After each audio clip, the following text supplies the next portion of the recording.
Bonjour et bienvenue dans cette série de didacticiels consacrée au data mining avec Statistica. Aujourd'hui, dans cette 20e session, nous allons aborder la construction des arbres cartes pour des problématiques de régression.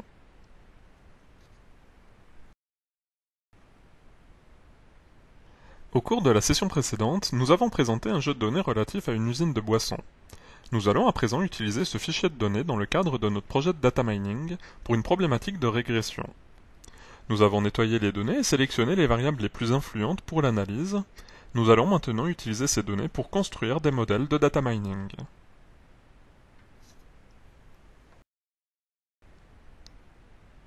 Pour cette analyse de régression, nous allons étudier le processus de construction des arbres cartes, examiner les résultats et évoquer d'autres algorithmes d'arbres de régression.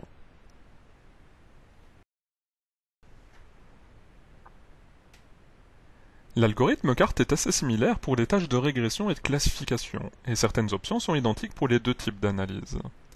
Après avoir sélectionné les variables, l'onglet Arrêt nous donne le choix entre différentes règles d'arrêt comme l'élagage sur la base de la variance ou l'arrêt direct de type fact. Ces paramètres permettent de déterminer la taille des arbres ainsi que le nombre de nœuds. Le paramètre nombre minimum d'observations est déterminé en fonction de la taille du jeu de données. Plus ce paramètre est faible, plus vous aurez de chances d'obtenir un arbre complexe avec un grand nombre de nœuds. Le paramètre nombre maximum de nœuds contrôle globalement la complexité de l'arbre. L'option validation croisée permet d'identifier les meilleures divisions en utilisant plusieurs sous-ensembles de données. Cette option permet notamment d'éviter le surajustement. Les substituts représentent la deuxième meilleure division à utiliser lors du déploiement lorsque les données présentent des valeurs manquantes.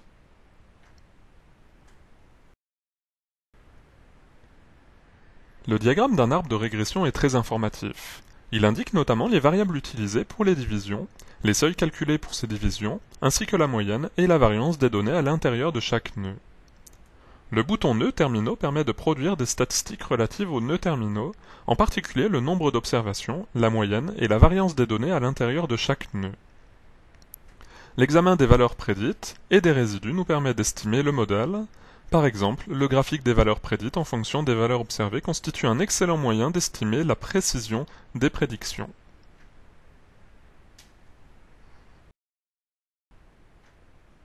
Nous pouvons également utiliser les arbres Shade, la méthode du boosting, ainsi que les forêts aléatoires pour les problématiques de régression.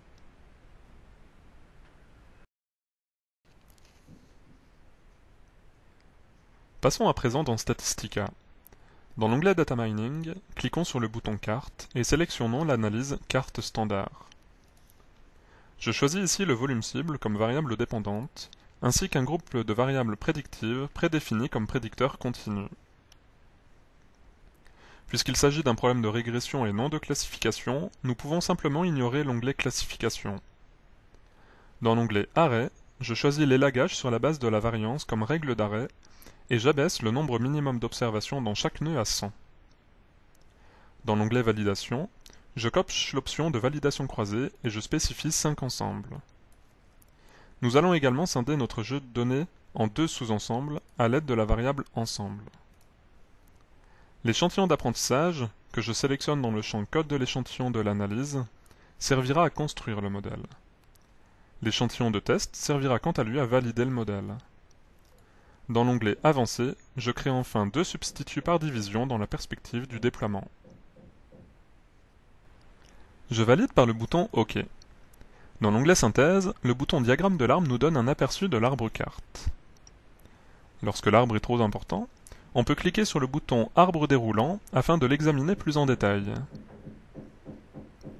Nous constatons que la première variable de division est la variable remplissage cible.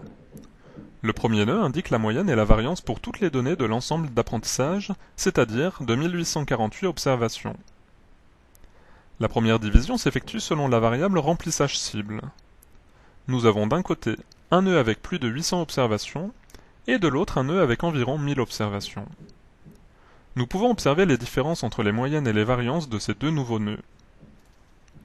Nous obtenons ensuite une division selon la variable degré d'alcool d'un côté et une division selon la variable pression hydraulique de l'autre côté. Pour chacune des divisions, nous pouvons visualiser les moyennes et les variances des nœuds obtenus. Les nœuds en rouge représentent les nœuds terminaux de notre arbre. Examinons plus en détail ces nœuds terminaux en cliquant sur le bouton Nœuds terminaux. La feuille de données obtenue indique le nombre d'observations, la moyenne et la variance dans chacun de ces 5 nœuds terminaux.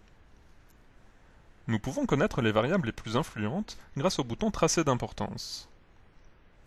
Dans l'onglet Observation, cliquons à présent sur le bouton Valeur observée versus valeur prévue afin de produire un graphique intéressant. Puisque notre arbre possède 5 nœuds terminaux, nous n'avons que 5 valeurs possibles pour la prédiction du volume cible. Pour les valeurs observées relativement faibles, nous constatons qu'il est plus probable de prédire une petite valeur, alors que pour les valeurs observées relativement élevées, nous avons plus de chances de prédire une forte valeur.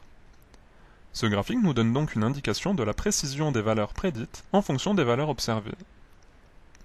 Au vu de ces résultats, nous pouvons conclure que ce modèle carte ne restitue pas particulièrement bien les relations présentes dans ces données. Il faudrait donc modifier certaines options, construire d'autres arbres cartes, et essayer d'autres outils de data mining pour modéliser ces données.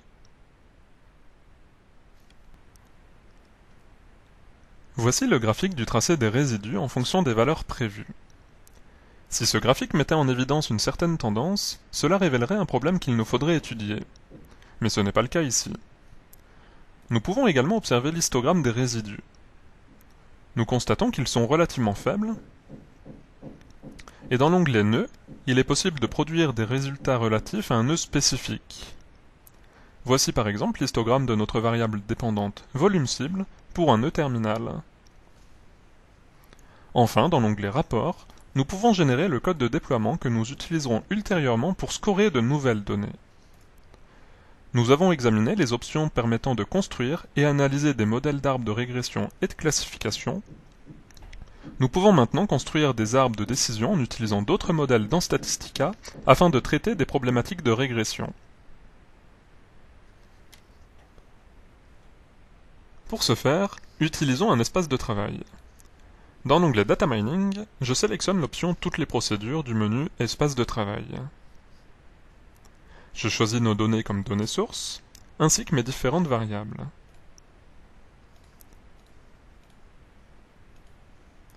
Je vais ensuite partager mes données en un échantillon d'apprentissage et un échantillon de test. Dans le dossier Échantillonnage de l'explorateur de nœuds, je sélectionne le nœud Partager les données d'entrée.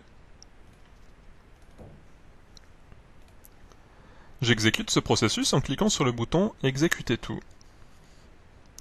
Dans le dossier Régression de l'explorateur de nœuds, je sélectionne ensuite les méthodes Carte, Shade, Boosting et les forêts aléatoires. Vous pouvez également ajouter ces analyses en cliquant sur les boutons correspondants dans l'onglet Data Mining.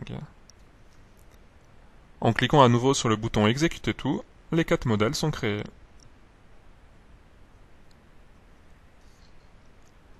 Une fois que Statistica a terminé de calculer les modèles, nous obtenons un classeur avec tous les résultats.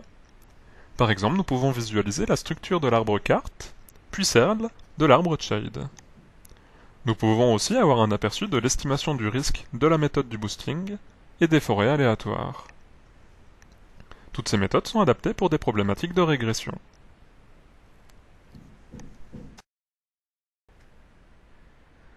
Lors des prochaines sessions, nous aborderons d'autres modèles de data mining pour des tâches de régression, notamment les Mars-Spline et les réseaux de neurones. Pour plus d'informations sur Statsoft et ses produits, et notamment Statistica Data Miner, n'hésitez pas à visiter notre site web statsoft.fr ou nous contacter par téléphone au 01 45 185 999. Pour vous abonner à notre série de didacticiels, rendez-vous sur statsoft.fr/dmv. Merci et à la prochaine session.